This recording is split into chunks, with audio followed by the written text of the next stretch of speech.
Welcome to another episode of Two Ales and Hockey Tales with Wally. And today, I am so excited to have on currently number 88 for the Stavanger Oilers, but he is not known for that. He's a two-time playoff champion, 2 league titles, 2 Challenge Cups, or maybe 3. I'm not sure. I didn't look it up. He's a Sutherland Cup champion, an RBC champion. So basically, we're saying he wins a lot. He's the 2-time player of the year in the UK. He maybe outdid me as Taz in Cardiff. He can drink moonshine with a dead snake in it. And he's also had a fan spray paint himself as the GOAT in Cardiff. And he is the Cardiff Devils' greatest of all time, Joey Martin. How are you today? I'm great. That's quite the intro, and it's an honor to be here. That's for sure. Well, it's an honor to have you on, sir, especially for GOAT Week.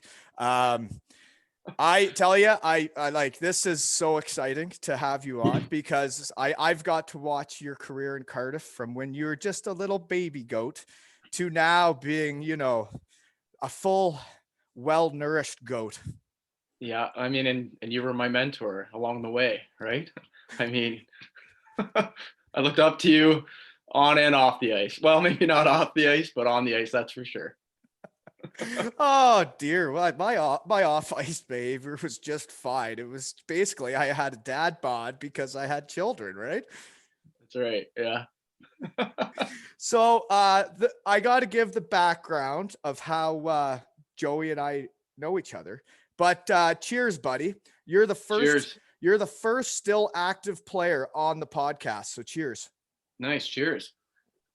Joey is currently playing in Norway for the Stavanger Oilers, right?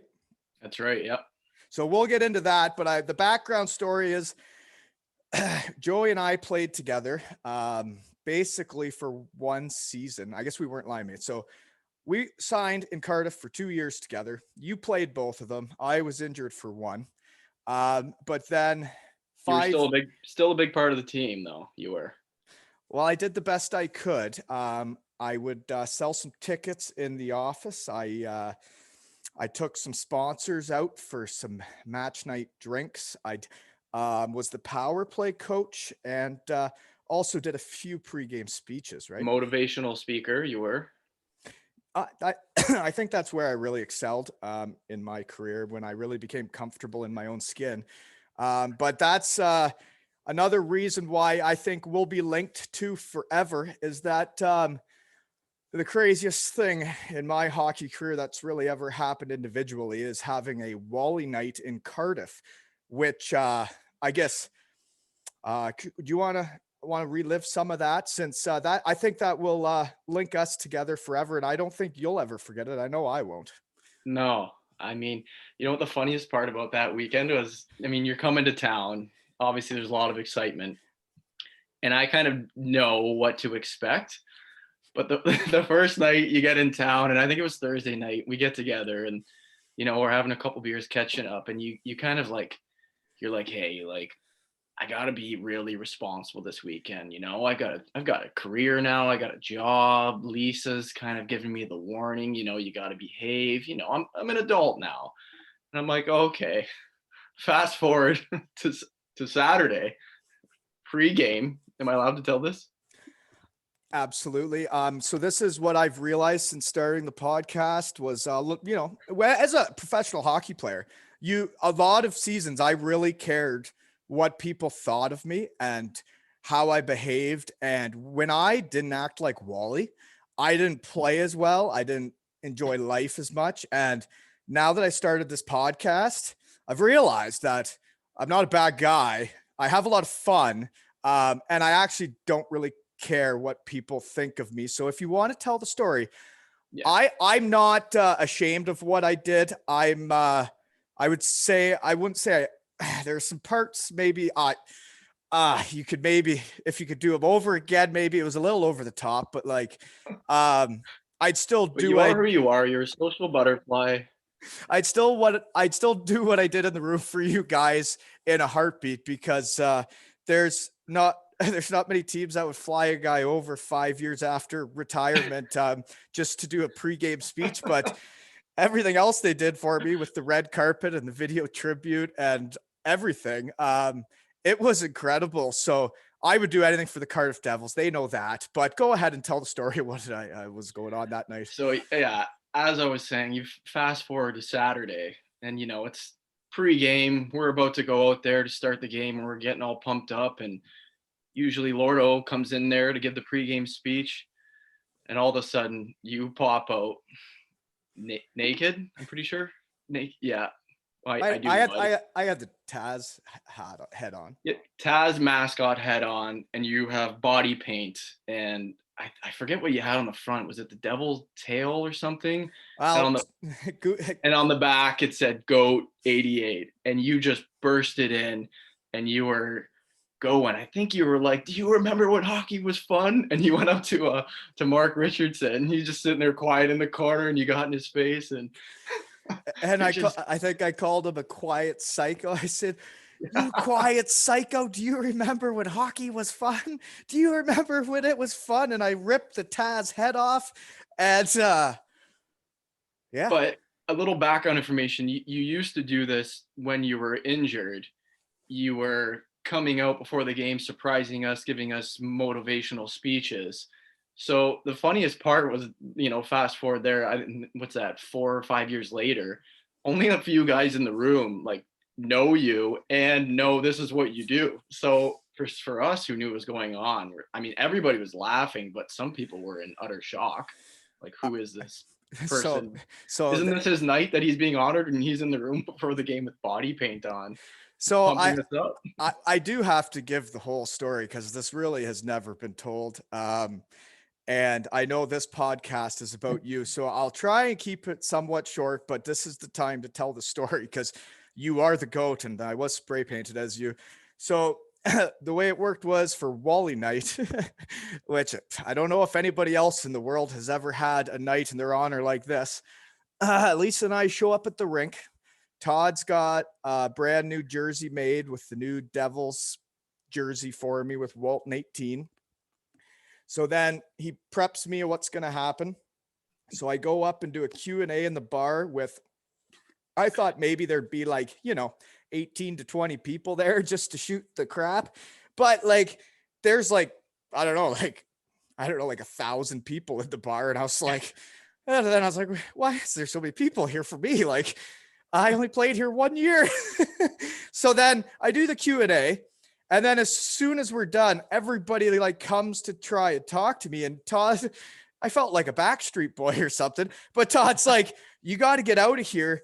We're sneaking you around the arena and you're going to go in the coach's door while they're out for warm-up." So warm-up starts at the end of Q&A.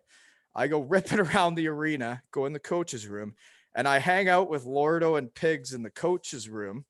And they actually put a little beer fridge in there for after games. So to calm the nerves, they gave me a beer to have during warmups and while the guys were in there, getting all pumped up and ready after warmup.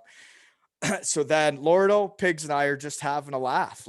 We're just kind of talking, but Lordo's such a psycho that Pigs and I are talking. Lordo's just in his own little world being Lordo. But then they're radioing to people up above and down below. And we're in the fancy new arena now. And I was like, this is so different than hiding in the closet in the back of the room at the BBT. And they're like, "Isn't it crazy where Cardiff has came?" It's like we're on steroids now. And I was like, no kidding. What has happened to you guys are a bunch of Rudy Poos now. Yeah, but we still have naked guys coming in giving pregame speeches. So, we haven't gone too far away from our roots. Okay, so I'll finish the story here. So Lordo goes in, does his little pregame speech and says, "Well, we got a special guest tonight," or something. And that's my cue to come out with just the Taz head on, naked. And I'm spray painted as you because since my time away, you had become the GOAT. And I always wrestle with what my costume's going to be. I know Hendo and I stayed up with this Razor character the night before trying to figure out what I was going to do. But I do that. And like they had warned me, as soon as you're done, you legit have 3 minutes or 2 minutes to get around the rink and drop the opening puck drop. So these guys that don't know me, I run out butt naked, dressed as Taz, do my speech, and like Lordo says to me, he goes, Wally, I'm not joking. You got 2 minutes. I'm like, I get it. I take, or my hair's kind of fine from the Taz head coming off, but I throw the jersey on top, throw on my dress pants and my shoes, and I literally have to jog around the arena. And I see Franny because he would have had an idea what was going on in that room. He's dying laughing. And then they announced me of here comes Devils legend Brent Walton. And these new guys are standing on the blue line for the Welsh national anthem. And I can see them all looking at me, and I'm dressed business casual now. And they're all looking at each other, like trying not to belly laugh. And they're like, who is this guy? And what the hell just happened? The faces on the blue line of you guys after I did that, I will never forget that moment the rest of my life. Oh, because you're out there, you're all professional, you're waving to the kids in the stands and waving to the fans, looking like this professional athlete. Meanwhile, like 3 minutes ago, you were just butt naked giving a pep talk. So it was kind of hard to comprehend, We're just, I mean, that was yeah. And then how about, and then you gotta, I mean, you finish the story, and then later in the game, you're in that block, and okay. Yeah. I mean, yeah. I'll finish the story, and then we're gonna get into your story. I'll finish talking. You're gonna take over the rest of the episode after this. So it's Wally Night. They've given me the VIP suite, free booze and free food, and I can invite kind of whoever I was close with in Cardiff into the room, which is absolutely ridiculous. Just because the guy was having fun. And I was just trying to help the team win when I was injured. Like, I don't know. I was just doing whatever I could, right? So they do all that for me. And I was like, well, you can't do all this for me and not get paid back. Because that's just how I work. So what I said to Hendo and Franny, and I said, well, they called me a Devil's legend. I said, I guess if you want to be a legend, you got to do legendary things. And I said, if you guys want to get that standing section going, I'll get her going. So I show the George brothers in the bathroom because they got to get going. I show them that I'm spray painted as you in the bathroom, and we take a funny photo. But then it's the end of the game, and Lisa's like, I don't tell her what I'm going to do. She says, well, it's 0-0. If we don't go over there now, we're never going to the standing section. And I said, well, we can't go over there. The other team scores, and then I went over the standing section and we get scored on. I said, that ain't happening. It has to be the right time when we go. So it's 0-0, about 7 minutes left, and you guys get a power play. And I'm like, yeah, let's go. And then she says, well, I got to go pee first. So she's in the bathroom, and I'm standing there at the end of the concourse, and I'm waiting for her, trying to be a polite husband.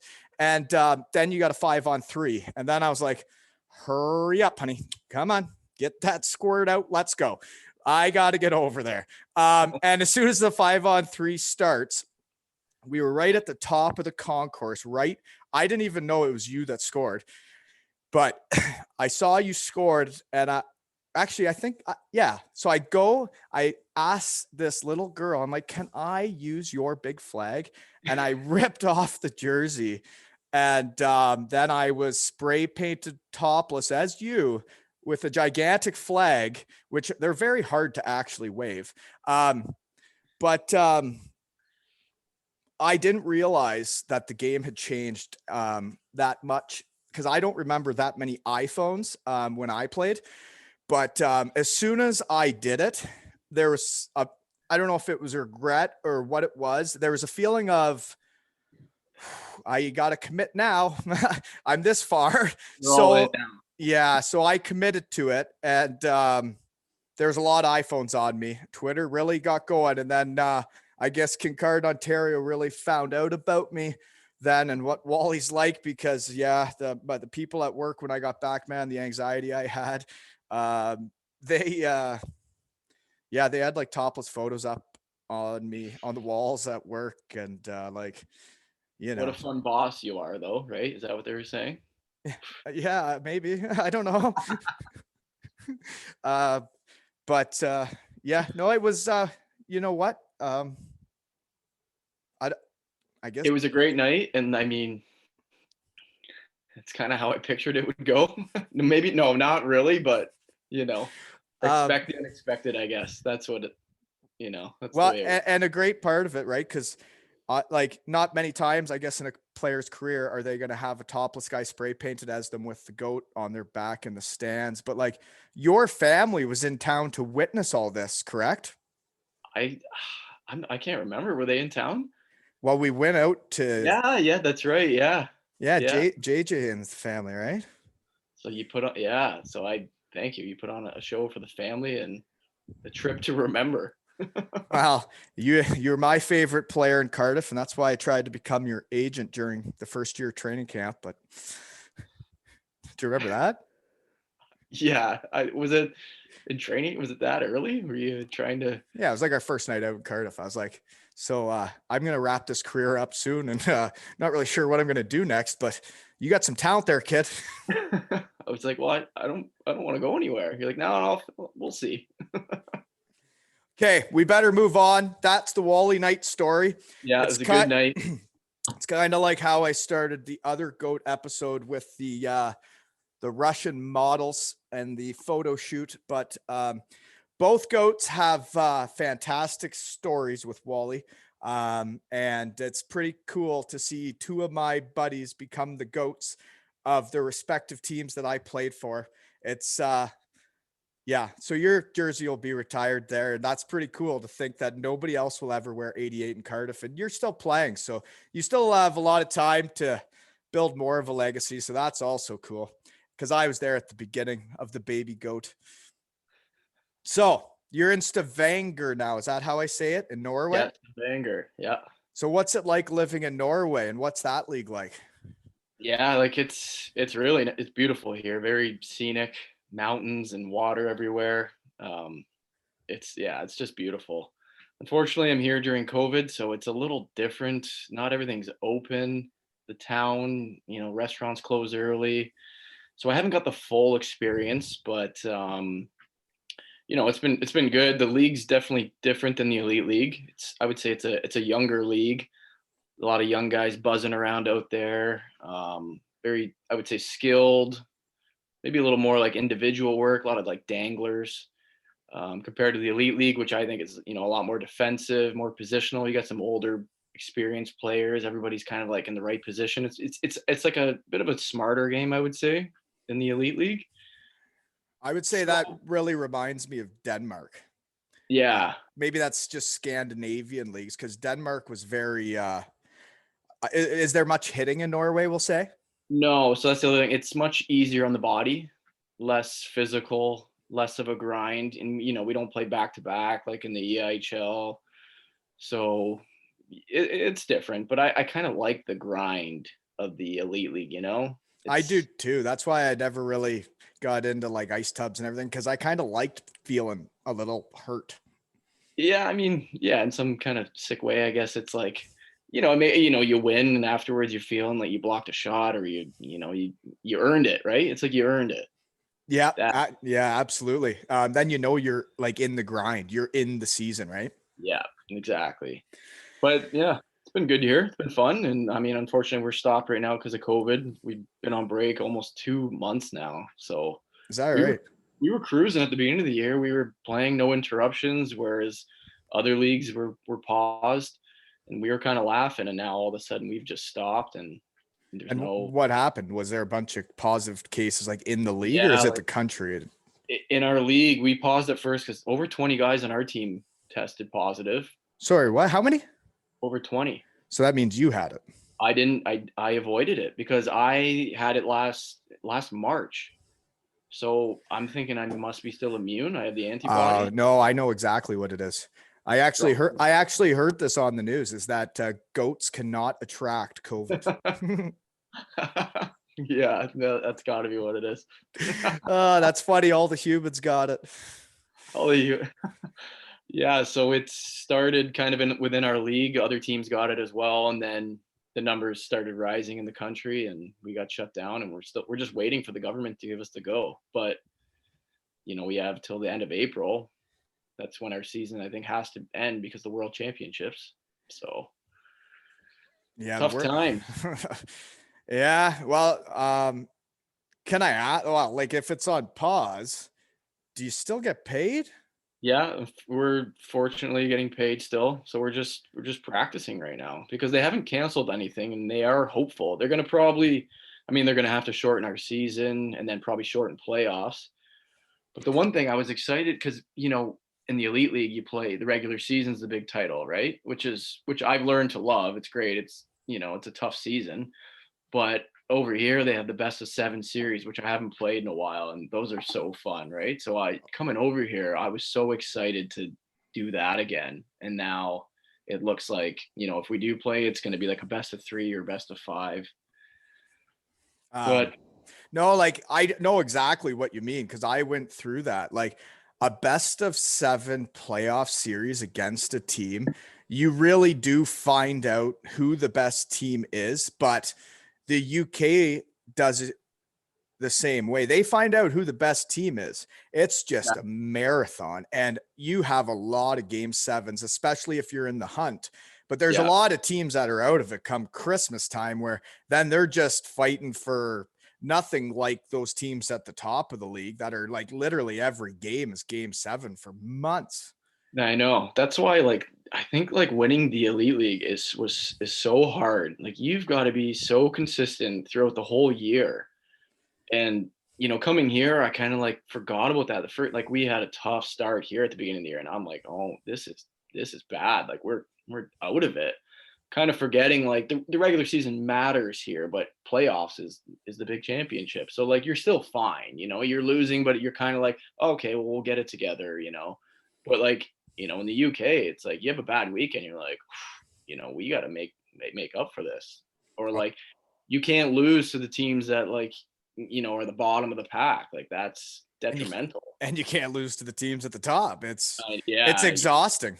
it is. Yeah, it's a grind. That's for sure. But then again, so is a best of 7 series. And like when you play a best of 7 series against one team, that's a whole different thing than when you're playing Fife on one night and they're playing, say, whoever team's playing Belfast that night, and anything can happen. But like when you play the same team for 7 games, like, and you're matched up against that other line for 7 games, and every line is matched up against each other, and you really do find out like who is going to be man enough to win. Yeah, for sure. You learn to like you build that hate against that team, right? And you're so just committed to that and consumed with it. It's so much fun.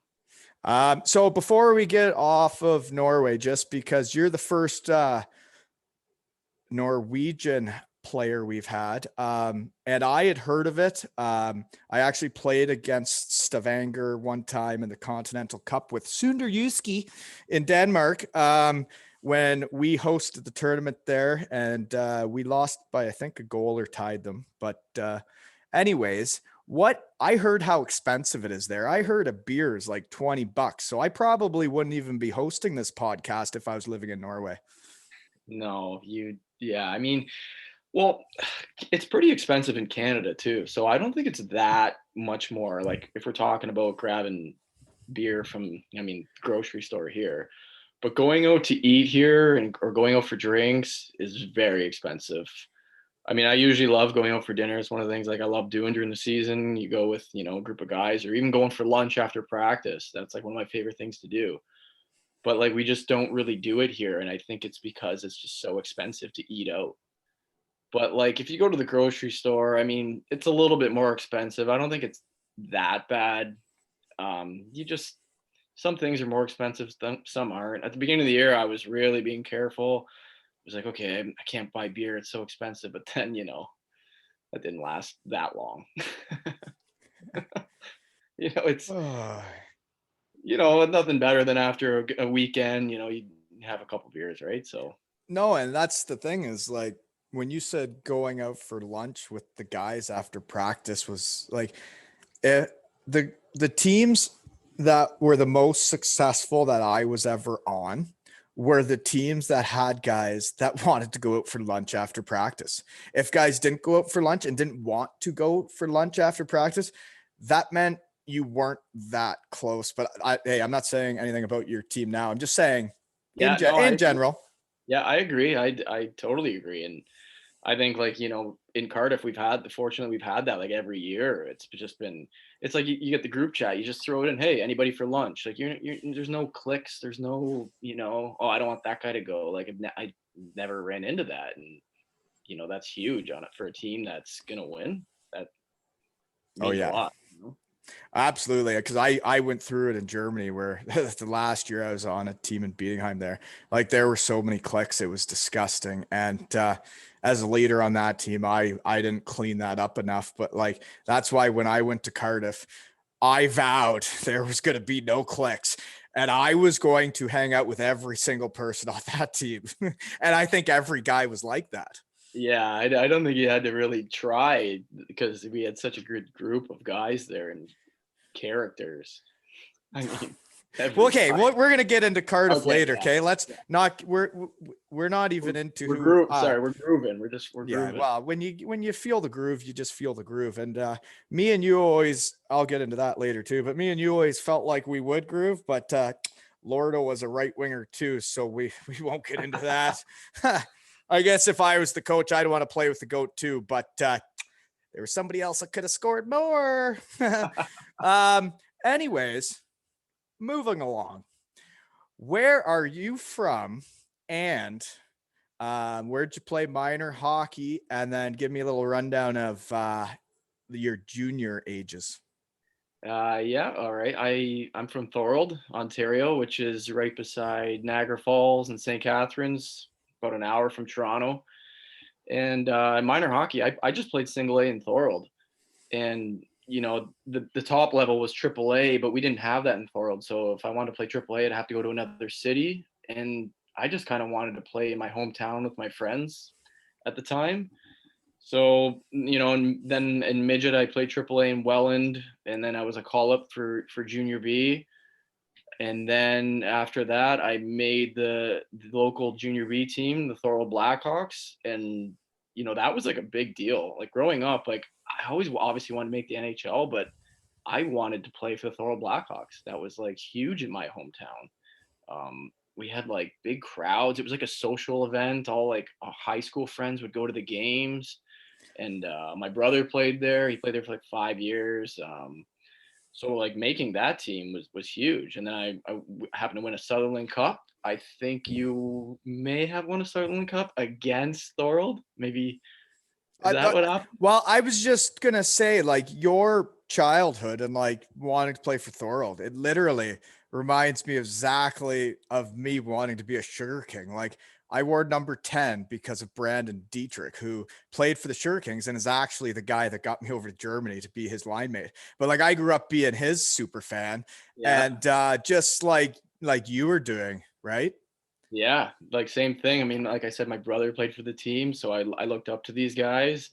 They were in like the local newspaper all the time, and they wore the jacket around the tracksuit jacket around town. Oh yeah, that get you hot and bothered, eh? That oh yeah, like that was just like you wear that to the high school dances, and you know, it was Look out, yeah. Girl Scouts. Yeah, I hear you.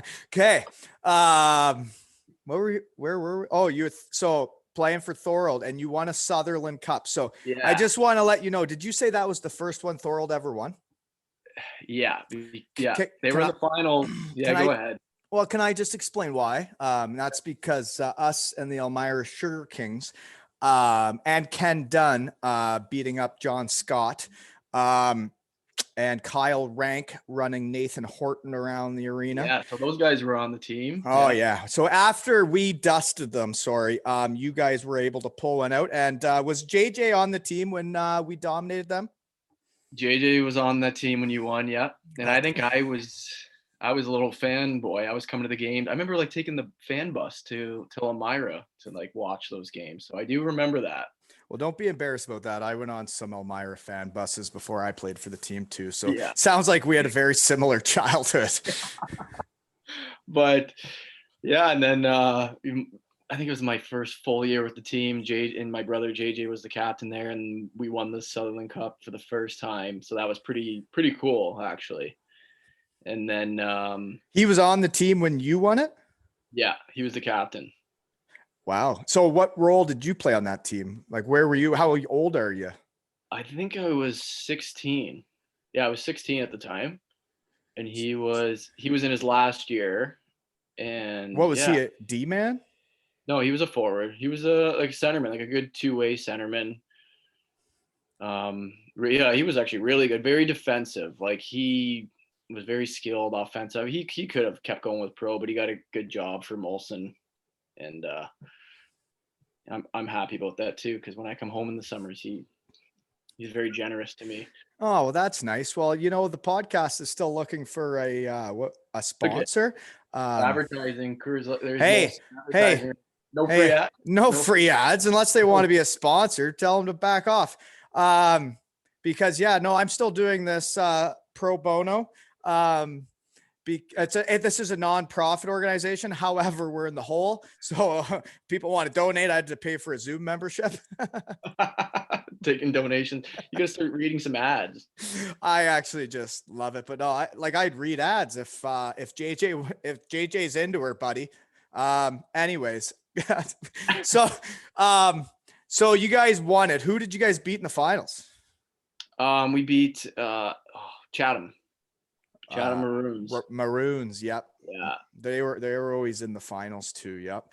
Okay, yeah, so you guys win it in junior B. JJ's the captain. And yeah. then when you sent me a couple notes before this, that's when I realized it sounds like our childhoods were the exact same until this moment right now when you win. And I stayed in Elmira till I went to Western Michigan. However, you decide to put your big boy pants on and move away from home. So where'd you go? Yeah. Well, I kind of like I was watching my brother, and like he was a really good player, put up numbers, and he wanted to get a scholarship, but he couldn't. So I didn't think there was enough exposure like in our league, like to get a scholarship. And I knew I wanted to go to the NCAA route. I was a small guy. I wasn't made for the OHL, especially at that time. It was all big guys. So it was kind of a big decision because I wasn't really meant to leave Thorold. I was supposed to kind of follow in his footsteps. But then I had a coach from the Aurora Tigers in the Tier 2 Junior A League approach me and wanted me to go play there. And he kind of promised me I'd get a scholarship.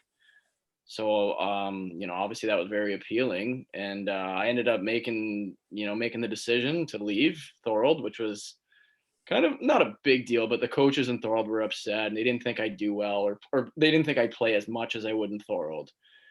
So, which is fine. And then I get to Aurora and have like one of the best like most fun years of my life. But the first two games, Sorry, can I just jump in before you finish yeah, that and get into your Aurora year? I just wanted to say that must have been right when like the switch happened, because when I was playing in the Midwest Junior B League, and we won the Southern Cup, and like I had, I think 5 to 6 scholarships on my Elmira team, just like in a year.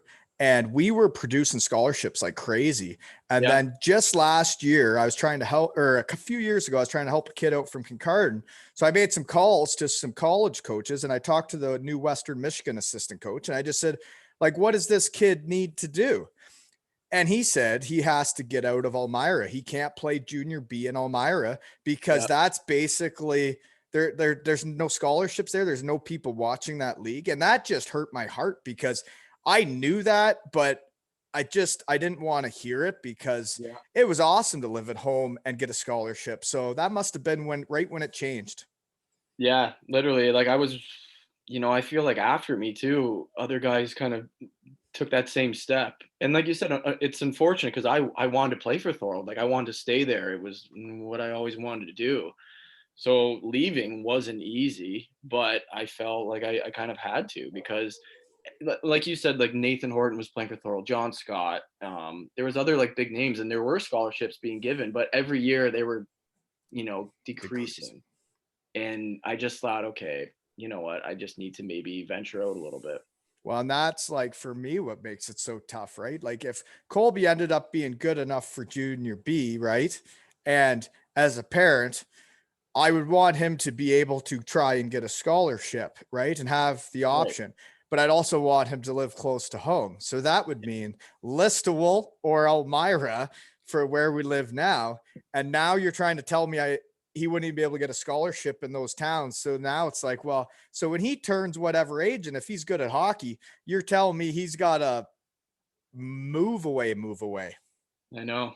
I know. It's sad. It's unfortunate. Even I see like the Thorold, like they don't have the same amount of fans, or it's just not the same anymore. And it sucks to see because growing up, it's all. I went to those games, and that's what you loved, right? Absolutely. Okay, go Aurora now. So, Sorry.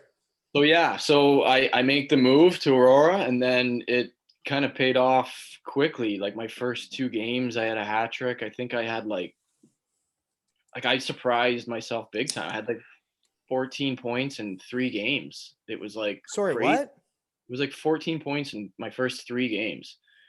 And then third week into the season, I get a scholarship. And I'm just like obviously I'm so happy and shocked. But the best thing about that year is like the coach who recruited me, Jerome Dupont, like great guy, great coach.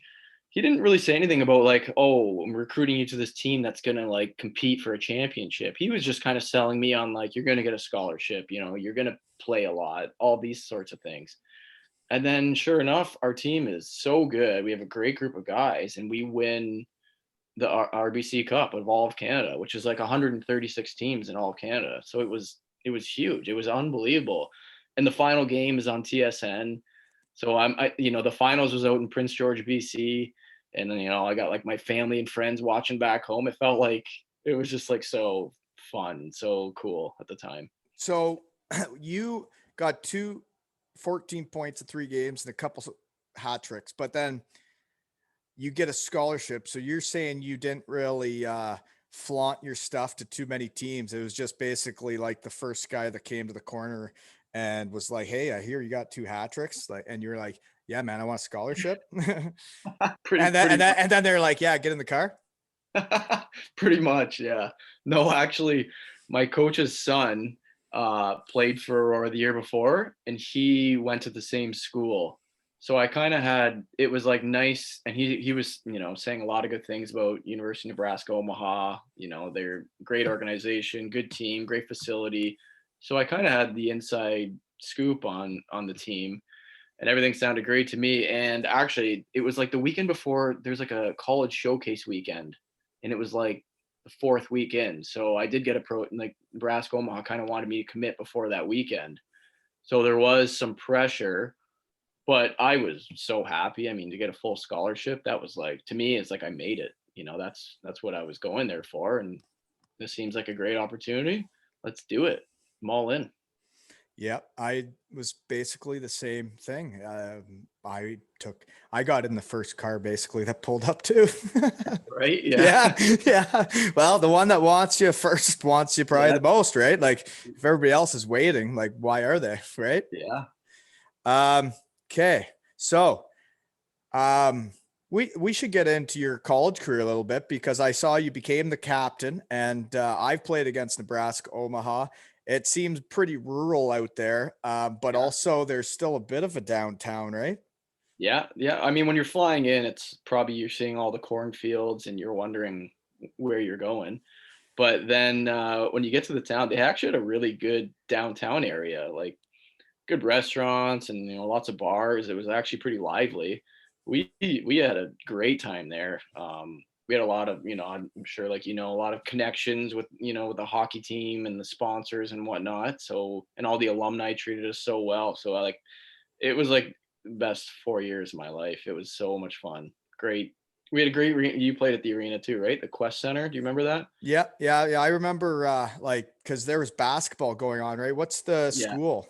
The Wayne something? No, Creighton. Creighton. Yeah, they were in like when we were there, they were like getting ready for the NCAA tournament. So like the basketball court would be out one day and then the rink would Yeah. be out one day. Yeah, it was like a nice arena. They now have a brand new arena on campus, like a proper college arena, you know? Oh, really? They don't play there now? No, they play, yeah, on campus. I just actually saw it this past summer for the first time. It's real nice. Okay. Well, so now the question is, so that was fun. You become the captain. I saw you had pretty good numbers in college. Maybe not as good as mine, but you know, no big deal. But I'm not a goat now, so there you go. So what are the options though? Like what are the options out of college? Because you're a captain, and I think you got about a point a game, if I'm not mistaken, your last year.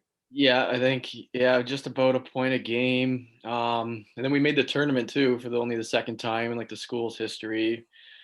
And then you know what? My biggest regret is I didn't have an agent coming out of my senior year, and I don't know why.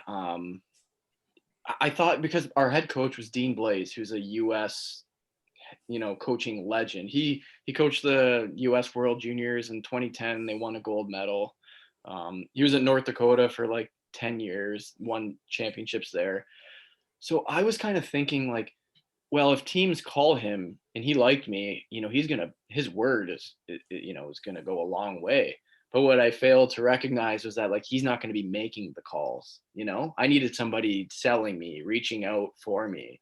So, I think that kind of hurt me a little bit. I don't know what would have happened if I did have an agent, but possibly, I would have got a shot maybe numerically right away. However, it is what it is, and what can you do? But I ended up going the next year to Toledo in the East Coast League, and that's where I met Doug Clarkson. Okay. So my thing in college was I was having a ridiculous junior year, like just one of those years where everything goes in. And I started getting calls from agents from like every walk of life, like little agents, big agents, medium Yeah, agents. And then like my coach at Western Michigan's trying to guide me, right? And I'm like, he was a good coach to me. He played me a ton. He was good to me, but he also didn't kind of want me to get an agent because then I would have someone reaching out for me and everything. So he like kept delaying, and he would be like, I don't think you need to get into that yet. I don't think you need to do that yet. And then it becomes the end of the year and I'm like, well, I'm doing this. I'm pulling the trigger. yeah, And then that agent calls around and says, well, hardly anybody's seen you play, man. So yeah. I know. did you end up still doing it yourself then? Like, because how did you get to Toledo if you had no agent? Because when you're just a young kid, you're not making those phone calls. Were you just waiting for your phone to ring? Yeah, like I can't really remember, but like pretty much I was kind of like under the impression I was like this old school mentality, like, well, if you're good and they want you, they'll find you. But looking back, like that wasn't the best tactic, Interesting But tactic. well, Let's see how it plays out. I'd say that's fine until junior B, right? But Yeah. then like So once you're in Division 1, like I actually thought the same thing, right? Like I didn't even think I needed an agent, but then they're not even really allowed to contact you, right? Like and also like I just heard a lot of like horror stories about agents, like, oh, they're selfish, or they're just take your money. They'll I had this negative view of what agents did. So I was like, you know what, like I don't really need one, I guess. But well, you know what? That's why I find this whole interview very disheartening that you never had an agent the whole time. And I reached out before I was ever working in the real world, before I was retired. We weren't even a week into training camp. And I said, Joey Martin, I can take you places in Europe. Come with me. And you said, no. I said, where are we going? And you said, I'll think about it. I'll get back to you. And I don't think you ever got back to me. So that's how this played out. Okay. So that's why I didn't become an agent. And now okay, I get it now. Okay. Yeah. Well, I was taking a flyer there. I thought maybe I'd get into being an agent when I saw you, skate around the neutral zone, look left, look right. And then everybody was like, where is he looking? And then you go top shelf and everybody was like, whoa, gosh, that was sexy hockey. I don't know. I don't remember like that, but if it's Okay. anyway, Sorry. moving along. Toledo.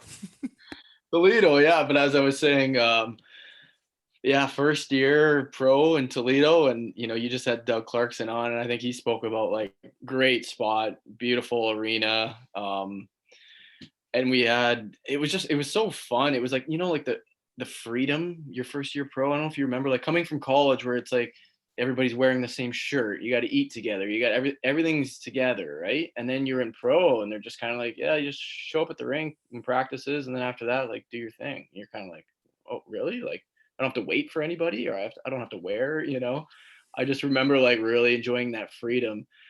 And then like Dougie and I, we hit it off, and we hung out a lot, and like one of our first paycheck, like we bought guitars. We're like, oh, pro hockey life, yeah. Like coming home from practice, and we're on YouTube how to play the guitar, and we're learning the first few notes, and that's as far as we got, I think. But it was, Joey.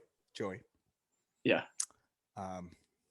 Can't say this on the podcast, but there's some people that used to think you were the cute one on the team, and you're also the GOAT now. If you throw in playing the guitar into your bag of tricks too, my God, the world couldn't stop you. Well, I didn't get very far, so yeah, it was like a quick hobby, maybe like a 1 month hobby, and that thing, I don't even know, my guitar is collecting dust somewhere. But well, you can't be talented at everything, and if you were good looking and a GOAT and played the guitar, I wouldn't even know what to say. Either would I. Okay, so you're in Toledo and you got guitars. Sorry, go ahead. Then what happens in Toledo? Are you good? We had like an average team. We were middle of the pack. What, in the coast, it's just a revolving door. You got guys getting sent up or called up, sent down. I mean, it's just a revolving door over there. And I had a couple call ups too to Houston my first year, which is great. You get up there and you get a taste, and then you get sent down, and it's tough. That lifestyle is really tough. I mean, even like in the East Coast, I mean, yeah, I mean, there's so many stories about that league. I remember in Toledo, like, you get per diem for all your meals, right? If when you're on the road. So per diem is like they give you breakfast money, lunch money, dinner money. Well, in Toledo, if we were going on a road trip, the bus would pick our team up at midnight. And the reason they did this, so they didn't, if they came before midnight, they'd have to give us the per diem for dinner, which was like, what, $16 a guy? So, like, the team literally to save like a few $100s, if that, are picking us up at midnight at our apartments. And it was just, and obviously, like, guys are okay, well, we got to stay up till midnight, so everybody gets together and you have a few beers and you're hanging, like, what else are you gonna do? And it's just, and then you get on the bus, you go on the road, and someone's waking you up. Where are we? We're at the Cracker Barrel every time. That's just it's that on repeat. Yeah, like East Coast is like compared to what life is like in Europe. Like I know you haven't played in Germany, but Norway might be somewhat similar, but like the world's changed with COVID and everything. Like, man, East Coast, we would show up in Wheeling, Virginia or whatever it was. And I remember a game where like everybody got off the sleeping bus when we got there. But then like, cause you don't know where you are and the lights are off and like the bus just stops and everybody just wakes up and gets up off the bus to go play a game. And there was a guy that just nobody realized he didn't wake up. Right. And it's almost warm up and they're like, we don't have Lane Manson. And then they're like, well, he's on the bus still sleeping. Right. Like that was just the coast. But then in Germany, you play Friday at home, Sunday on the road, and family life is perfect. But in the East Coast, it would be hard to keep like even like a girlfriend the way you get sent around and up and down and everywhere. Like it's just not a good lifestyle for people that I think have similar personalities to us that just want to be on a team. Like we want to be on a team. Yeah. No, you're right. And it's tough, like you said. I mean, but some of like some of like the best guys or the biggest characters I've ever met have been like in the East Coast League. I mean, the laughs I've had and like the people you meet, I'll never forget. And so I like loved my time. I only did it for 3 years. That's all I could take, but it was great looking back. I've had such good memories.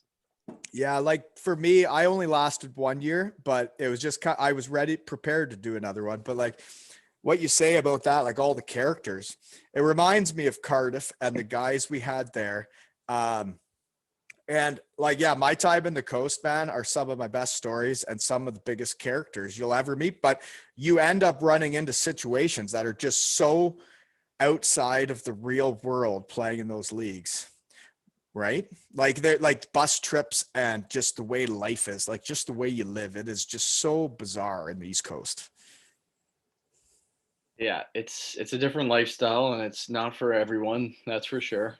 But I mean, there's some fun times there for sure. Okay, so you play 3 years in the coast. You got a couple cups of coffee in the AHL, which I don't get personally Yeah. because I was trying to be your agent. And if I would have been your coach, things would be different. But that's just how hockey is. If your coaches are India and they like what you're doing, you get the ice time, you get the power play time. Like that's why literally my dad said the other day, he's like, he told me he thought hockey was stupid because he's like, if they put you on the power play, you get points. If they don't put you on the power play, you don't get points. And like, he just was not a hockey player. He doesn't like, and he's right though. Like if you don't get the ice time, the coaches in India, your whole career and every season can be completely different.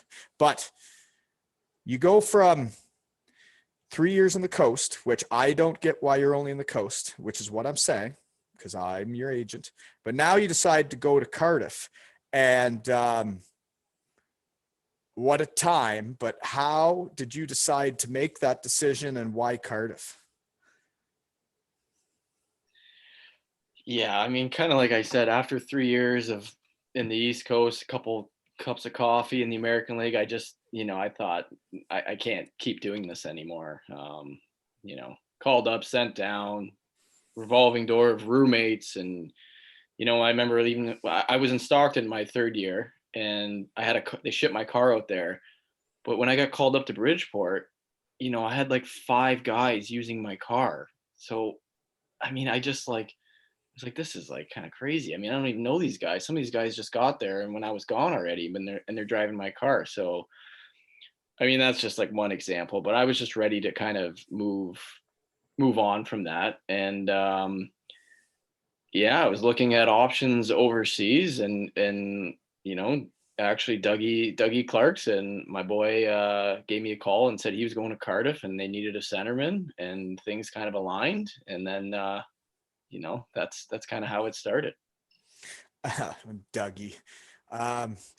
Do you have any good, like, do you want to, like, I don't have this on the notes or anything, but like you and Dougie have a big history and like, he's one of my closest friends. Like, do you got it on the top of your head, any Dougie stories? If not, that's fine. He's just a fantastic person, right? He just does anything for anybody, right? He's like a larger than life person, right? He is. I mean, he's just like always happy. He's always in a good mood. He's always smiling. I mean, He's just Dougie. as a friend and teammate, like he's just Dougie. I mean, like, and then our first year in Cardiff, like living together, like, oh, we had a lot of good times, a lot of laughs, even just like coming home from practice and going, having a couple beers. I don't know, we just always had a good time, man. He was, he's one of those guys that you're so happy to meet along the way. Well, I think it's people that are positive and are happy to be alive instead of, Yeah. like he's just a happy person. Yeah. He's just a dandy. Okay. So we get to Cardiff. And it's contagious. Well, that season was contagious. The season we're about to talk about, it was contagious with everybody because it was kind of like guys that play in the coast. There's some guys that bitch about it. There's some guys that bitch about the sticks you get, the everything else that goes along with it. But then there's some guys that are just like, you know what? Like, we're playing hockey for a living. This is the best they can do. This is what they got for us. And when we got to Cardiff, man, every guy on that team, Carl Hudson went over a month without hot water because he didn't want to complain about not having hot water. So he just lived with no hot water for over a month. But until his wife was coming over, he finally goes to the GM and says, Todd, I got a bit of an issue at the apartment. I'm not sure what to do with it, but I don't have any hot water and my wife's coming over. I know. And I'll backtrack. Like for me, before coming over to Cardiff, before coming overseas, I had a lot of people telling me like, okay, just go over there with like an open mind. Like it's a lot different than North America. You're not going to get all the equipment you want. Your apartment's maybe not going to be the best. You're going to deal with a lot of things. So I'm like, okay. So going over there, I'm like, you know what? I'm just going to enjoy myself, open mind. And then I get there and I'm just like, oh my God, like this is like, what a group of people that I'm playing with. First of all, like I wasn't really expecting that. And then we just have this pretty much kind of like a drinking team with a hockey problem, wouldn't you say? But we're good at hockey. And we're all just dandies. Like there was just everybody had personality, but it wasn't like personality in a bad way. It was like everybody was very much a one of a kind. Yeah. And I'm only half joking about the drinking thing. It's just every guy, it's like there was no egos.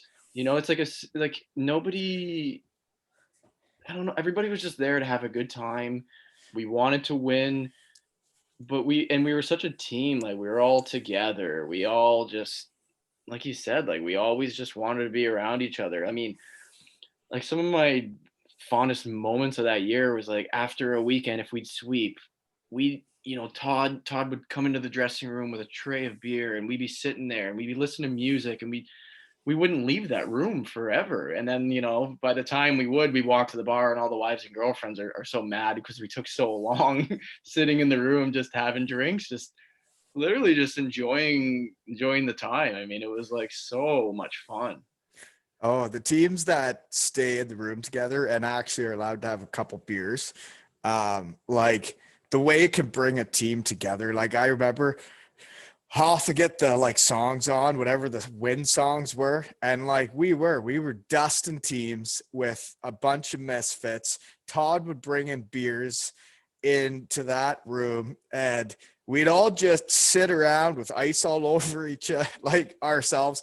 And we just sit there and we'd all be dancing and drinking and everybody would go in the shower together. And then you in your notes, you said the beer holders in the shower were a real hit.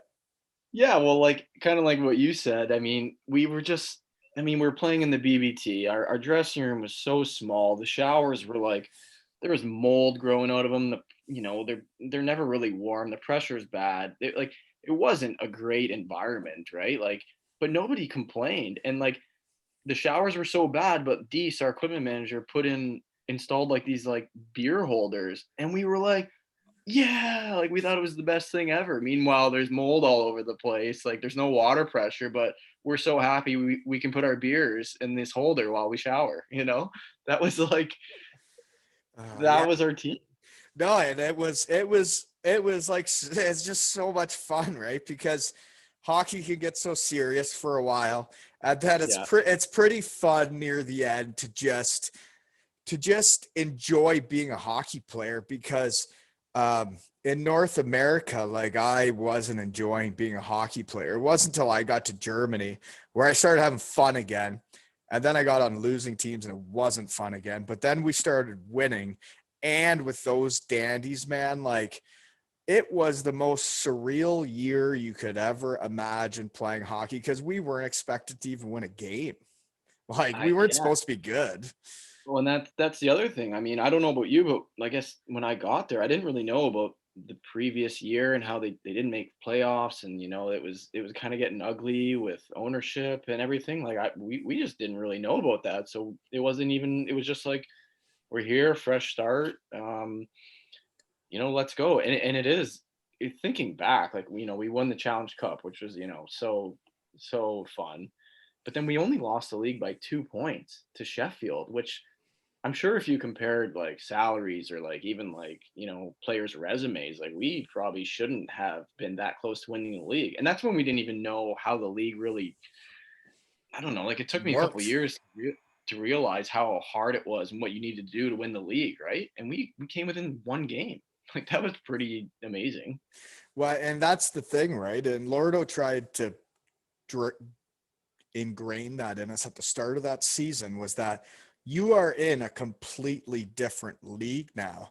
Like every game, the first game to the 40th game, they all mean the exact same. And the start of that season, when we were all just finding our groove and just getting to know each other, and we probably didn't realize how important every game was, that when we did gel, I think it was about like a month or a month and a half into the season when all of a sudden things turned for us and we just started winning every game and just started dominating every team. And the games in the BBT were just an absolute circus because we'd have 5 guys beat up guys on the other team.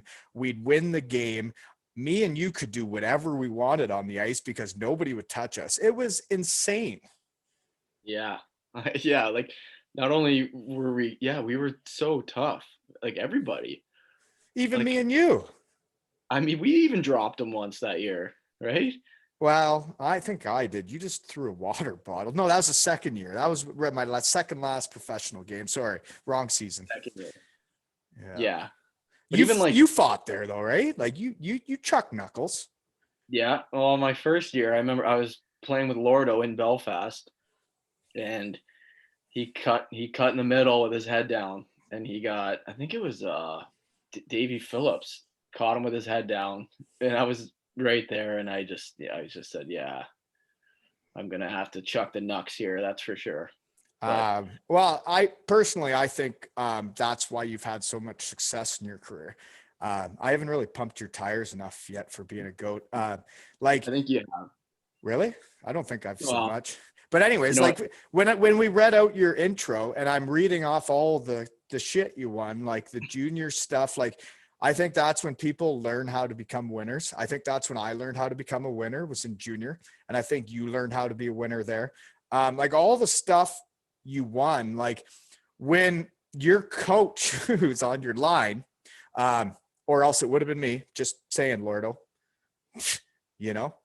But like when he cuts across the middle, probably with his head down, because he's probably trying harder than everybody though, but he probably cut across the middle with his head down and got just smoked. I can just picture it. But then you're willing to go fight that guy. Like that says a lot about our team then. And it said a lot about, like, there's so many guys willing to do that for each other. Like if one guy got hit, anybody was coming to fight. That was our team. We were a team in every sense of the word. I know. And I mean, how many times I think like Hendo stuck up for me, or Hotham too. I mean, and even like Hoth just kind of cruised around, dominated without breaking a sweat, and then also would like fight and beat up guys. I mean, we had it all. Well, like Andrew Hotham did have it all. Like he was a dominant player in that league. And like to think that he was a guy, which we got to have him on because he's got some good British stories of my crazy coach from Germany, because that's how Cardiff got him, was that he got mentally abused by Christian Brittig in Germany. And he was probably shouldn't have been coming to the UK league at that point of where the UK league was at, not where it's at now. But Hoth he was in the DL, but he played for that psycho. And he just mentally, you imagine Hoth with a psycho German coach? Like Lordo had to have a lot of patience with Hoth because of all the chirping and whatnot. But like Hoth, I don't think, like, I'm going to have him on to tell the story, but like, I can see how Hoth ends up in the UK because he played for a coach like that. But like Hoth could do it all, man. He was fight, score, pass, run the power play. Like that guy was an animal. Oh, I know. And I mean, I have to thank him for like at least half my points, I'm sure. His vision, his skill. There's just like times when like he'd have like two guys on him and you think like they took the puck from him and then he just all of a sudden had the puck back. And it like effortlessly though, like some guys you can see they're like they're really trying to like get that puck or like fight through. Like he didn't have to. Like he was just like annoyingly so naturally good. you know? No, But, like he but yeah. Yeah, and like he was an incredible player. But okay, Hoth, there's your tire pump, big guy. But I want your British story, so come on and tell it to me, please. So I had asked you about this beforehand, since we're on that season, and this is my new go-to for that season. Is I want either a Carl Deese or Hendo story, please, and you can choose any one of them or all three. But I need the story. oh my goodness, an appropriate story. I would say this is like I a gotta, PG-13 podcast, PG-13 with the odd F-bomb. I've got a funny Carl story that it happened actually in practice, which is like one of my favorites. It's so one day we're at practice. We're in Swindon. I don't know. We couldn't practice at our rink, so we had to drive to Swindon for practice. And sometimes before practice, you go out there and do 5-on-0 power play. You just kind of like work the puck around, kind of go through your set plays, and then later on you practice 5-on-5. So it's like me, Hotham, Carl, I forget somebody else, but Lordo's in front of the net, and Lordo's a player coach at the time, right? So Lordo's a net front guy. Yeah, no doubt he's on the first power play. Way to go, Lordo! Well, we needed a big body in front. So anyway, Lordo's in front, and he's kind of in a mood that day. Like you could always tell when Lordo was kind of fired up or in a mood. So anyway, so we're out there and we're working it around. Carl's got the big one-timer, so we throw the puck to Carl. He hits a one-timer, but he kind of like takes a lot off because Lordo's net front, it's 5-on-0, so he just kind of like throws one in there nice and soft. And Lordo's kind of like makes a comment. He's rattled, whatever. We do it again. We go through the motions. We throw it up to Carl. And once again, he just kind of like only puts like half into it on the slap shot. And now Lordo snaps. Lordo like, slaps his stick. He's like, Carl, are you kidding me? He's like, shoot the effing puck. Like, what are we doing? So we're like, oh, geez. Like, Lordo's fired up. Okay. So anyway, here we go again. We're throwing the puck around. Someone gives it up to Carl, but gives him the pass, and the puck kind of goes on edge. It's not flat. Carl steps into this puck, and this puck is a hard knuckleball. And Lordo's in front of the net, and it is coming head high. Lordo puts his head down, and it just smokes Lordo, smacks him right in the top of the helmet, and just the puck just goes like so high in the air. And like Hoth and I are on the ground laughing, and Carl's just like, oh, he's in shock, and Lordo like doesn't say a word. He just picks his head up and he's got the whistle on his glove because he's the player coach, and he just blows it like done. That's it. And like Carl just like skates up to us like, geez, like that one got away from me. And we were laughing so hard, like just a knuckle. You can just picture like a knuckle puck right off the top of Lordo's head. It was like unbelievable. Well, Carl could shoot the puck too. That actually brought something up, which isn't on the notes, was that first year, I guess like you're the first one I've talked about this with, is having a player coach, like for the whole year, you basically played with him because he kept the GOAT all to himself. He wouldn't let anybody else play with his GOAT. He wouldn't let anybody else ride his GOAT. He wanted to ride that GOAT to the promised land. So I wasn't allowed to play with the GOAT. I wasn't allowed to go for a GOAT ride, except for like, what did you say? We had about 2 shifts in Sheffield one game, right? Yeah, like I can't really remember, but I remember we never got to flap our wings together. I know we wanted to, but we spread the love, right? Spread the love. So what I wanted to get into was Lordo and having to play with your coach. And like, I know he's as intense as they get, which makes him the best coach I ever had. Like he literally was the best coach I ever had. And that's me saying that he put himself on first line everything as a right winger instead of other guys.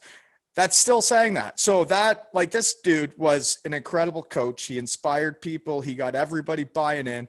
Everybody was on the same page. But you had to actually play with your coach. And like, I would get so nervous when I'd get on the ice with him because he'd be shouting at me and he'd be just blah. I mean, I never even like thought about it, to be honest. I felt like, I mean, like he as a player coach, like that's pretty intense what he had to do. And I give him full credit. I don't think many people can pull it off like he did. It was pretty impressive. Remember him like I remember when I first got there and he's practicing. So he's like in the middle of the drill and he's going down. He's about to shoot and he puts up his glove and he blows the whistle for the next guys in line to go. He's initiating them to start as he's doing the drill. And I'm like, oh my god, like this is crazy. Like that is impressive, first of all. But like where am I, you know? Well, that was definitely a where am I moment when like that started for me when I found like I heard Cardiff was interested when I sent out my mass email, and then I find out Lordo is the coach. And I'm like, I just played against that guy like a year or two ago in Germany, and he was a player that was a lot like 3 years younger than me. You're saying he's my coach now? I mean, yeah, but like you got to give him credit. He's so good at that job. And going back to you were asking me playing with him, like I never even thought about it. He just like I mean, he worked so hard, and what I actually like I liked playing with him because he was like predictable. I knew he was gonna like cycle the puck. I knew he was gonna go to the net. He was always gonna be like forechecking hard. So he's a guy you can read, which you like as a line mate, right? So I never even like thought about it, but you did. Yeah, well, yeah, I did because I never had it often, and I like because you get used to the guys you play with. But he was a right winger, so obviously we didn't like get on the Yeah. ice often. But like when he would be on the ice, I'd be like, this guy's actually this intense like all the time. Like he'd like the way he talks in the corners when you're battling, and like he was just, but like, and that's what he brings to the job he does now, and that's why he is going to coach the NHL. Um, in my opinion. But anyways, enough about Lordo. There's your tire pump, eh? Enough tire Yeah. pumps. Jesus. A lot of pumps right now. Seriously. Okay. So that year was awesome. We had a great time, right? Like everybody was a dandy. So now my next thing I wrote on my notes is becoming a goat because like I'm not there for I start working a real job, I head to the real world, and then I was there when you were just a baby goat laying in the manger. But then but then you get up, you start eating your hay or whatever a goat eats, and then all of a sudden you're just making the best gosh darn goat cheese I ever did eat, huh? I mean, that's those are your words, not mine.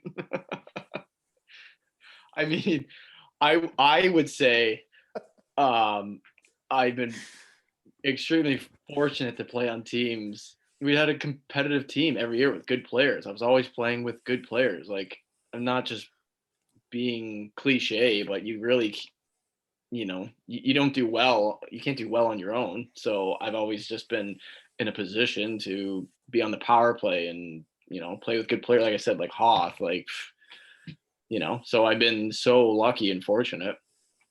Um, I don't call myself the GOAT. You have been. And actually, Andrew Hotham said before this podcast, over under on how many times you say GOAT was 6. And I'm going to owe him a beer now.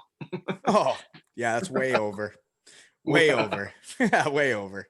Way over. Yeah. Well, Um, hmm. but yeah, like there's just been, I mean, a lot of kind of people like ask like, oh, are you going to leave Cardiff or you want to go somewhere else? You should go venture out. But it's such a special place every year. Like I said, we have such a great group of guys.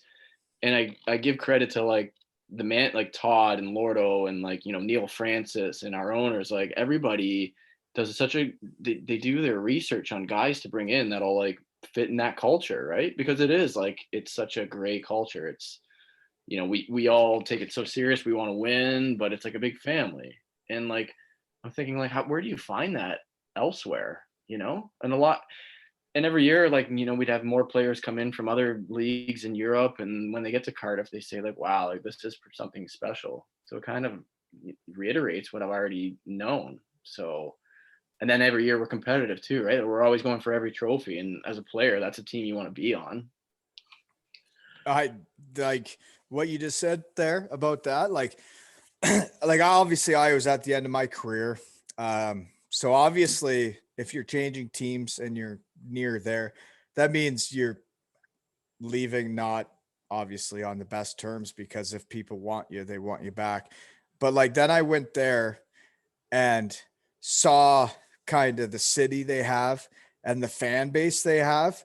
Like that fan base is like what I'm trying to think of how to talk like a Welsh person again, but I'm having a hard time. But like they are cheeky blokes.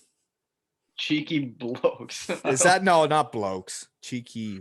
Nah. Blokes? They're not. I wouldn't say they're blokes. I don't think blokes like What's a a bloke? positive. I don't even know what a bloke is. Is that Australian? No, they say bloke, but like bloke, I don't think it's a. I Mate, don't know. cheeky mates. Maybe we Either. just maybe we just skip that and Yeah, let's continue cut. speaking our. Yeah, we maybe have to cut that out. Maybe edit that out. I don't Yeah, know. no, I don't edit anything out. This is real. This is This is all real. raw. Yeah, Very raw. this is raw content. But like the fan base in Cardiff is like, Our, yeah, uh, like I went on fan bus trips with them. I know.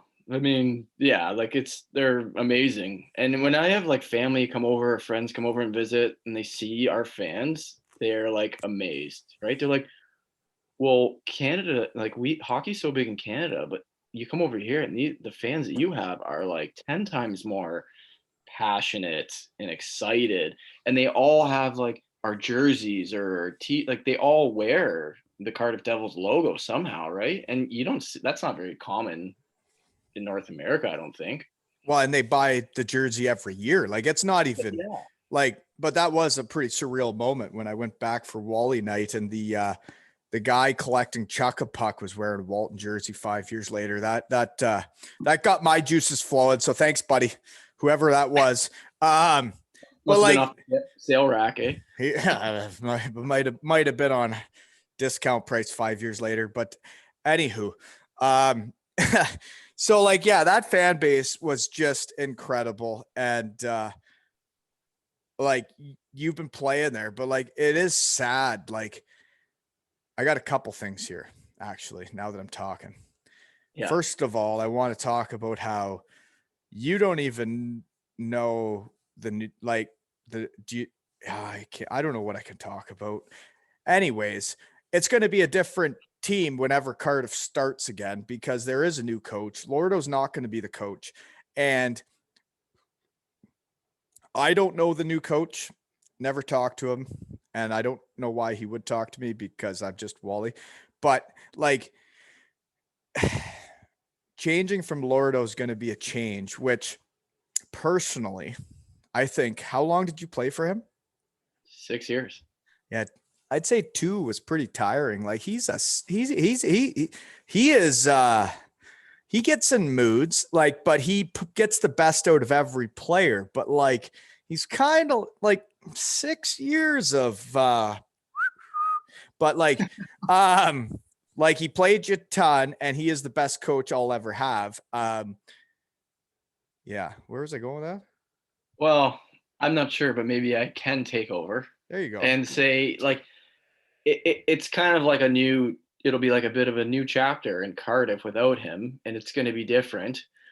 And I think, like obviously I love Lordo as a coach, but maybe like a change after 6 years, like is also maybe a bit refreshing. Like I think he would say the same thing, even for him, like, going into the East Coast this year, like a change is it's refreshing and it can be a good thing. So I mean, I'm like excited to see what it's going to be like. At the end of the day, I think we're going to have our core players back. So, we're always going to have that locker room culture. And then with management, I mean, you still have Todd and the owners, and like I said, Neil Francis and everybody else. I mean, those are still the same. So I can't see it changing that much. That's for sure. Yeah, I don't see it either, and I'm sure they've done their homework. I just like I miss the organization. I miss the people around it. It was one of the best years, or I guess 2 years of my life, even though I acted pretty strange the second year. I got like a good story that kind of ties in. You inspired this story from last year, and it kind of shows like what the organization does for people. So last year, we're in beginning of the year, we're in Champions League, and the team's going to Graz, and I'm injured, so I can't make the trip, and I'm obviously like upset. That's a big trip. Beginning of the year, team chemistry. Usually, after the game, you go and have a couple drinks, and it's just such a fun night. That whole Champions League has been such a great experience. Anyway, so I'm a little down, and Todd reaches out to me, and he says like, "Hey Marty, like, let's fly you. I want to fly you out to Graz. We're gonna not tell anybody, and we're gonna surprise the guys." And I was just like, "That is amazing!" Like, like, can you believe that he's like thinking about me like that? Anyway, long story short, like he flies me out there, and I get there, and the guys don't know. And during the day, I'm with Corky and Franny, and we're hiding me, and we end up going and like buying and I'm like, well, how should I surprise the guys? And then it occurred to me, I got to channel my inner Brent Walton. So Sorry, that's not Brent Walton. Nope, that's Wally. that's Wally. Yeah, that's two different people. two different people. Sorry, not Brent Walton. This is Wally. That's totally not Brent. So we're in town, the day of the game, and I go and we find like this gladiator helmet that I'm gonna wear, and I'm like, you know what, we got to do the pregame routine, the old Wally. So before the game, sure enough, the guys go for warm up, and I go into the dressing room, and I think I just put on like the hockey pants, no shirt, and then the gladiator helmet. But I'm waiting in the bathroom for the guys to come back in, and then like, for them just before they go out. And when I'm waiting in the bathroom, you're all pumped up. You're like, oh, the guys are going to be so excited to see me. It's going to be funny. It's going to be great.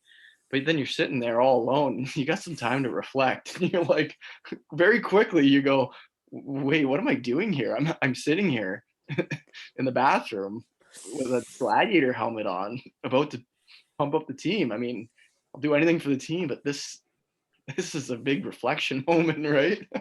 And I'm sure when you were pumping us up all those times, giving the motivational speeches, you went through that little phase. Before I get into a story of mine and how hard it is to sit there and wait, did they win the game? Yeah. Can I just finish? It'll be no. You go. I just yeah. So long story short, I'm in there anyway. I'm waiting outside in the other dressing room. There's two dressing rooms. So like I can hear Lordo. I'm waiting for my cue. Lordo's like, all right, tonight's starting lineup, and then on that cue, I open the door with the gladiator helmet, and I walk in and I kick over the garbage, and I'm like, I'll tell you the starting lineup. And then the guys all like, they're like in shock, and they stand up, and I like rip my helmet off and spike it, and then they just go nuts. And then I announced the starting lineup, and it was just like, it was so funny. And they ended up beating Graz. They won the game, and I think it was all because of that, right? Were you naked? No, I said I had the hockey pants with like the Champions Hockey League shells over top. So I just had the pants on. I'm not as brave as you, Did you think they were not going to see you in the shower after the game, or what was the issue? No, they didn't know I was going to be there. So, but why do you need pants on? I don't know. I think it was like just an idea someone came up with. Yeah, I didn't go full Wally. No, yeah. I understand. Not everybody's as comfortable in their skin. I'm a little more reserved. Even that was like a lot for me to do to begin with. No, And I am so proud of you, buddy, that like when you told me that story, what was it, like 3 or 4 years later, I'm sitting at work and I get a random text message or whatever it was. And you said, dude, you're going to be so proud of me. I pulled the Wally. And I was like, what do you mean? And you told me the story. And like my heart almost exploded because like I would have done anything for you guys. Like that first year, like I loved all you guys so much. And then we come back the next year and I get hurt and I can't help. Like I can't help win the games. So I came up with different ideas of how to win the game. You adapt, right? Well, and like I don't know, like they still had to pay me for the rest of the year and I don't want to get paid to do nothing. Like I want to earn my money. And I thought like with Lordo being a bit of a psycho and he knows he's a bit much. He knew the boys needed a laugh right before, like he's going to be a psycho. He's going to come in rah, rah, rah, shouting and yelling. But then the boys just needed a laugh before the game. That was like, this is just a game. This is just a game. Like Lordo is Lordo, but Wally is Wally. And like, just remember that the game is kind of in between those two. Right. And I like that about like because Lordo's so tense. He's so intense all the time, right? So it's like it's great that he recognizes that like before a big game, like let's just chill, like let's laugh, like let's just chill out, you know. It's not all we don't need to all be tense. We're not all like that. So the fact that like like it was like kind of like his not his idea, but he allowed it was like It, pretty it, nice to see, you know? well, it wasn't his idea. So the way it happened, the way that it started was Deese was doing some weird stuff with them before games. And then I get hurt and I'm trying to make a comeback for at least a month, at least 6 weeks. I don't know what it is. But then I go see some doctor and he's like, you're done. Like there's a spot in your knee that just completely gaps out. Like you can't skate, you can't do that, whatever. So I'm like, yeah, sure. Yeah, it's over. Okay. So then I go talk to Todd and I'm like, well, what do I do? Like, what do I do? Like, I got 2 little kids. I signed to be here for the year. Like this is my year after my MBA. I wanted to be a hockey player for a year and have fun. And I just wanted to help this team win. Like I have nowhere to go. I've rented out my house at home. And he says, well, I've never been in this situation before. It's like, I got hurt the end of October. So this is like 6 weeks later. It's probably December. And he says, I'm not going to ask you to leave. He goes, even though they're going to bring in a new dude, which I picked up from the airport. He was a little bit taller, skinnier than me, but he shot left. He looked different. So that didn't make it hurt my heart as much. I think it was Russell, whatever that, yeah. Oh yeah, yeah. Ryan Russell. So yeah, I had to pick him up from the airport, but like I'd do anything for that team. I'd pick the guys up from the airport, but then I did the pregame speeches and man, the one in Manchester. Do you remember that? Do you remember that one? Do you want to explain what happened that night with the broken glass and everything? Oh, that's right. It took a little longer because of broken glass and warm up. So you sat in the Manchester bathroom for a little. Is that what it? Yeah. Yeah, almost an hour, I'd say. Yeah. Yeah, but it all went according to plan eventually. But like the boys were really fired up when they couldn't get in the bathroom in between breaking the Uh, glass and going back out for warm-ups again. you had some time to think in there, I'm sure. Yeah. There was some strange things that went on that year, but all you want to do with everything you're doing, right? And you're the same way. That's why you become the GOAT. You want to be the best at what you're doing. I want to be the best at what I'm doing at my job now, but I also wanted to be the best pregame speaker that I could ever be. And I wanted to help with the power play and I wanted to help sell tickets and I wanted to help take the sponsors for beers. And I guess that's how you get a Wally night later. But like there was some strange stuff you fellas saw, and I'm sorry about that, but I guess that's how you get a Wally night. Yeah. And hopefully there's a part two. Well, I would love to see that team back in action again, man. It's been too long. They're my favorite team. I don't know the new coach. I hope he does well. I hope he's a good dude. Um, yeah. Yeah. But It's unfortunate that the AHL didn't play this year. One of the only leagues I think not to start, which is very unfortunate. Then you see, a lot of the guys from last year's team that are kind of spread out across Europe, and Joe Haddad and a few other guys go to Greenville, play for Lordo. They follow Lordo there, which is pretty funny. I don't know if you followed along with that. oh, I follow along with all of it. Yeah, I'm a super fan of all my buddies. Yeah, no, I follow all you guys because you're my buddies, and there's going to be a day where I don't know anybody left in pro hockey. So yeah, no, I still know what's going on. But yeah, it's sad. Like it's sad because of what was built in Cardiff, what Todd and the owners have built, and it's too bad. Like that, like, but your season may not even finish. So, like, realistically, when you say it's too bad they didn't get started, your team's paying you and they're not playing games. So, I bet you they're not too thrilled with getting started. So, I think the UK might have made the good decision. Yeah. I mean, I just hope it doesn't hurt the league, because the league was so good and it got better every year. The 6 years I was there, like every year it got better and better and better. And it was great to see. I mean, some of the players that were signing in the league and their resumes, So, it was like, what are you saying about players like me? motivational speaker. I mean, top of the list. I don't think there's been a better pregame I'm pep talking talk. about how all the new players, you're saying that the league never used to be what it, or it's way better now. And I'm saying, hold on, man. I used to be one of those players way back when. You're saying they're all better than me now?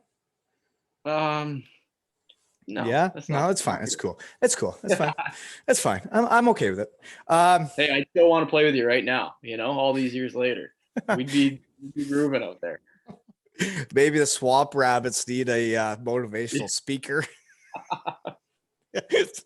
Maybe I could jump out of the closet as a rabbit. Just hop across the room. Oh man. Yeah, but like I don't know. Like when somebody's willing to do that stuff for your team, like my whole opinion on it was it would make everybody else say, well, if that guy's willing to do that for us, like that's got to get your juices flowing before a game. Like you can't be flat to start this game because this pregame speech is going to be more ridiculous than the last. And I had to keep it fresh that whole year. It was difficult. Yeah, I mean, I don't know if it directly translates to the guy on the ice being like, well, I'm going to block this shot for the team because Wally came out naked from the bathroom. I mean, Well, I thought it did. I mean, that might be a bit of a stretch, but I can tell you it would get the boys going right away, get the juices flowing. If there was someone a little sleepy, they were woken up after you came in, that's for sure. So I mean, all in all, but yeah, you had a positive impact. How far it went, who knows, right? Well, you just do the best you can and forget the rest, right? Like, That's yeah. But like, dude, we've gone through like your career here, but you're still building it. Like you're still in Stavanger, which it's got to be beautiful up there, and you got to be living the life. And like, man, enjoy it while you can, because eventually the curtains close, and then you'll have your night where they raise 88 to the rafters. And if I'm not there to do the pregame speech, I'll be personally offended. But like, I think it's so cool that my buddies, like the other GOAT, he got his jersey retired in Germany, and he was from the start of my career. And now at the end of my career, I already have another little GOAT that's ready to have his jersey retired, but like eventually he'll have to stop so they could do that. But like, you still have a lot of years left, man. Like, what are you, 32? 32. Yeah. Yeah. I mean, that's the thing. I'm hoping to keep playing for many years. I still feel great. I feel healthy. Like I love the game. I love playing hockey. I never take it for granted. I'm always aware. At the end of the day, like, we go for practice, and then we're home by 12:31. I mean, that's great. I got buddies back home. Every time I come home, your buddies kind of remind you, and they say, "Oh, I'd love to be doing what you're doing." It kind of, and they're in the office maybe for like 8 hours, kind of puts things in perspective. So, I definitely want to continue playing as long as I can. It's a great lifestyle. Well, like I talked with Hammer in episode 7 from Germany, is that hockey is a dead end. Like, it does come to an end. And the smart ones prepare themselves for that, and they're prepared for it. And I would say you've done that because you finished your MBA, right? Yeah, did my master's just like you did at the Cardiff University. The Met. Cardiff Yeah. Metropolitan University. So if anybody's listening to this, I'm going to give you a sneak peek into next week's episode, because we're going down to 1 a week because, mama's fired up and the kids are fired up. Daddy's been out here too much in the shed filming podcasts. So we're going to go to 1 a week. And next Sunday, our 10th anniversary special will be from Bangalore, India, with Yashis Raghu Kumar from Cardiff Metropolitan University, that we did our MBA together, and I got him his first tickets to a Cardiff Devils hockey match. And it was his first time from India being at a hockey game, and he comes on to tell the story. So I was just trying to get a fan base together with these goats before we bring on Yashis. I mean, I can't wait to hear it. And that like when you were at the Met, you were just like a social butterfly. You were loving life. You were meeting people, right? Just, well, doing your thing. I don't leave the house much, so now it's a little different. But yeah, like, I don't know, like he's just a good dude, and I just thought of the story. But like, anyways, like, this is about you, man. Like, look at your resume, man. Like, you're still playing, and I got a lot of championships. You're gonna have your jersey retired in Cardiff. And I'm going to give out the pregame speech in 15 years when you retire, when you're 45. And I can't wait. Like, it's going to be so much fun. I'll bring the kids, maybe Colby can jump out of the closet with me at that age, eh? I mean, that's your decision there. I don't know if you want, you can have a better life than that. Maybe. You're right. Yeah, maybe that's you did those things so he could have a better life, right? You made sacrifices so he doesn't have to. You're probably right. Yeah, that's right. But like, seriously, like, you've won in almost every league you've played in. You were one of my favorite teammates I've ever had. I wish I would have got to play on the same line as you. We already talked about that, Lordo. Way to go, you little swamp rabbit. But like, man, you just keep winning. And I wouldn't be surprised if you guys get going here in Norway that you end up winning again, because having guys like you on a team that is the best player on the team, but is also a good dude and would do anything for anybody else on the team, like, that's what wins championships. And like, if your top players don't do that shit, you don't win. And you do it all. And that's why you're the GOAT. And that's why I'll spray paint myself as you any day. Yeah, I just won't make Lisa like wipe it off with paint thinner next time. Yeah, I appreciate those are very kind words from you. But you did forget to mention that the paint that you sprayed on your body didn't come off for a while. It was possibly permanent, or maybe all over your hotel bed sheets that weekend. Well, this podcast isn't about me. But yeah, Pig sprayed me with the paint that makes the lines in an arena. It's pretty permanent. It's pretty serious. Um, so it wasn't really coming off there for our whole trip to Cardiff.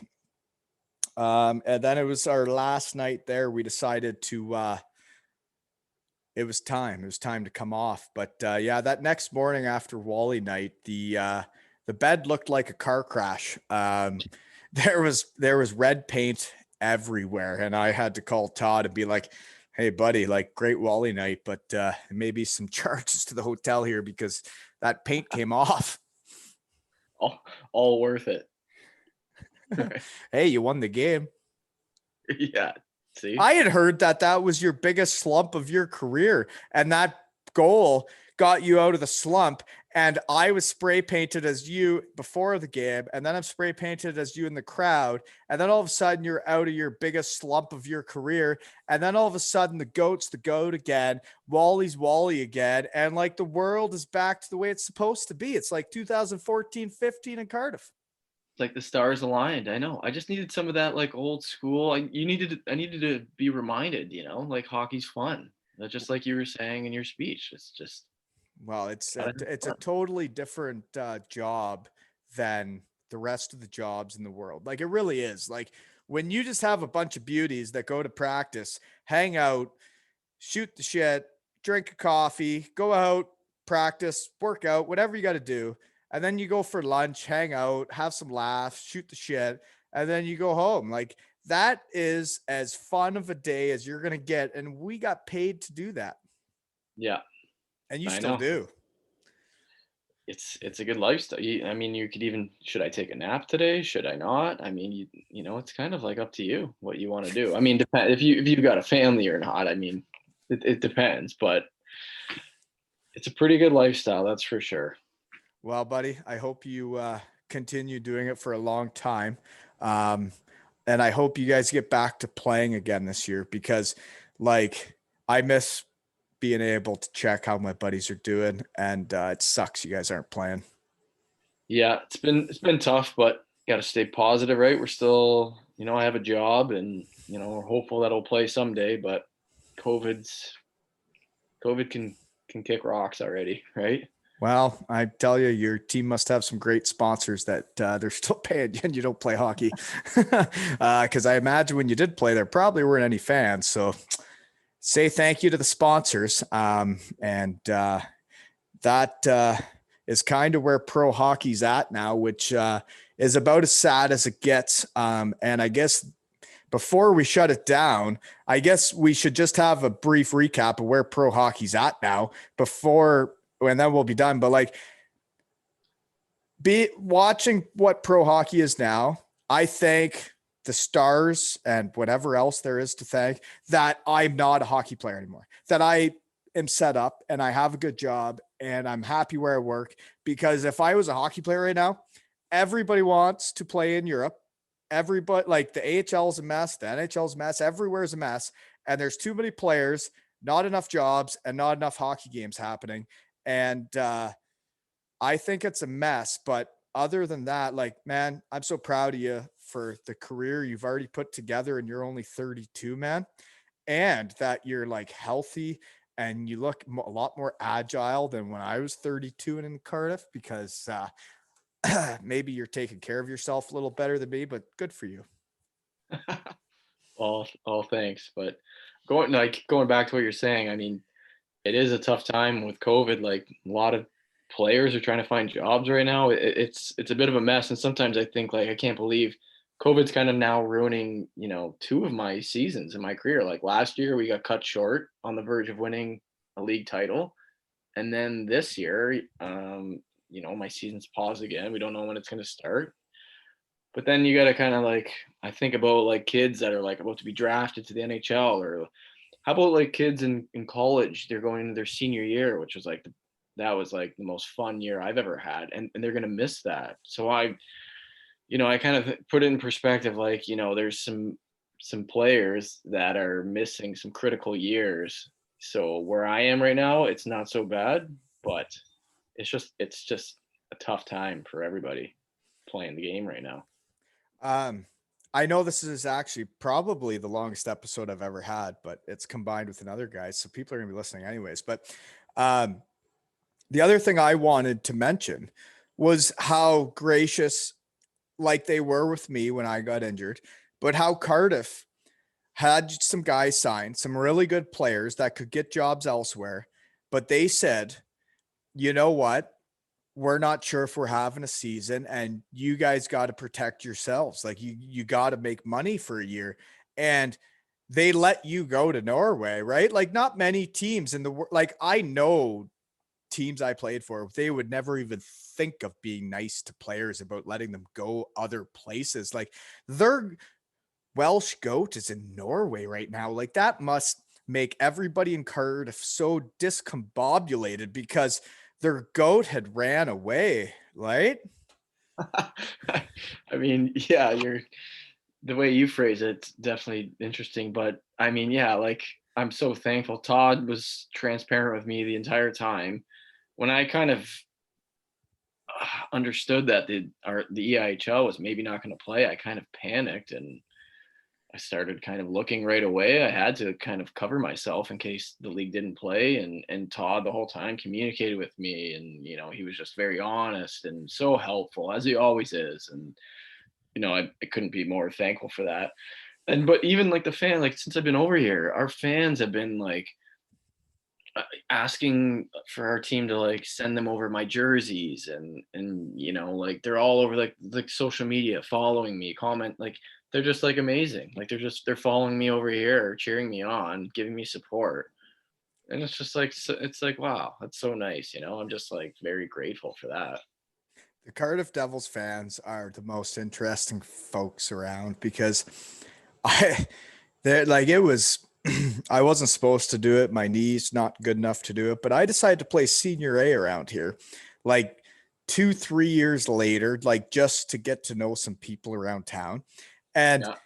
my goodness, like as soon as I started playing games, people on the Wolves like started writing me. They're like, "Hey, what's with these Cardiff people? Like they're asking for your jersey. Like we don't make jerseys." And I'm like, "Yeah, they probably want to buy one, but like I know you guys don't do that, but like that's what they're up to. Like they're trying to buy a jersey." Yeah, I know. Like they're if you've played there and they follow you and they're loyal to you, I mean, it's amazing. Yeah, well, and so is going on the fan bus with them. They're quite the crew. Yeah. I actually have came up with the idea that I'm going to ask this is going to be the first time he hears it. So Dan, get ready. I'm going to ask my creepy stalker neighbor to come on the podcast and tell some fan stories in Cardiff, because you guys are all completely nuts, and you can tell some stories about wherever the Red Army goes. I think when you describe him as creepy, I think he's gonna be thrilled to join now. Well, I think he used to smell my underwear when I go to practice. Oh, that sounds like a guy you want on your podcast. No, he was a good dude that lived above me. Him and his wife Sarah, they were super hardcore fans. That like I'd get the fan bus when I was hurt, and I'd go with them, and they'd make me beautiful roast beef basil sandwiches on for the bus. It'd be a great time. I don't know what to say to that. Neither do I. Neither do I. But Dad, you heard it here first. You're coming on. And I don't know. Every player I've ever played with wants to come on. So it's gonna be some time, but we'll get some weird fan stories out there at some point. Yeah, there you go. You're gonna blow up, man. You're gonna be like spitting chicklets. um, I'm just having fun, man. Like this is like I don't even have a sponsor, but like I literally like live for this shit. Like this is so much fun, man. Like This no, is up your alley. You're a guy who loves the stories. You love chatting. You love socializing. So this is, I mean, this probably isn't. You're not face to face. You'd like that personal, physical presence. But this seems like you're having fun. This is the best alternative, and I can do it all from my shed. Yeah. Perfect. Buddy, thank you so much for coming on. My first current player. Hold on. We're going to do a recap to end the episode. My first current player on Two Ales and Hockey Tales with the GOAT, Joey Martin from the Welsh GOAT. This is a double GOAT episode. He is playing for the Stavanger Oilers. He is not their GOAT. He is a Welsh GOAT. He has 2 playoff titles, 2 league titles, 2 Challenge Cup titles, an RBC Cup or whatever they call that, a Sutherland Cup. He's been a 5-time first-team All-Star in the UK League, a 2-time Player of the Year, and you know what? It's probably one of the funnest guys I've ever played hockey with. So, well, actually, no, I never got to play with you, Lordo. Thanks, bud. Yeah, would have been. Yeah, well, we would have had fun. Cardiff Devils fans would have been even more juiced up that year if we had been in the same line. But hey, what can you do? Yeah, I wasn't the coach. You weren't the coach. It's all good. Thanks, Lordo. Yeah. Okay, we're gonna hit the end to this, and that's it.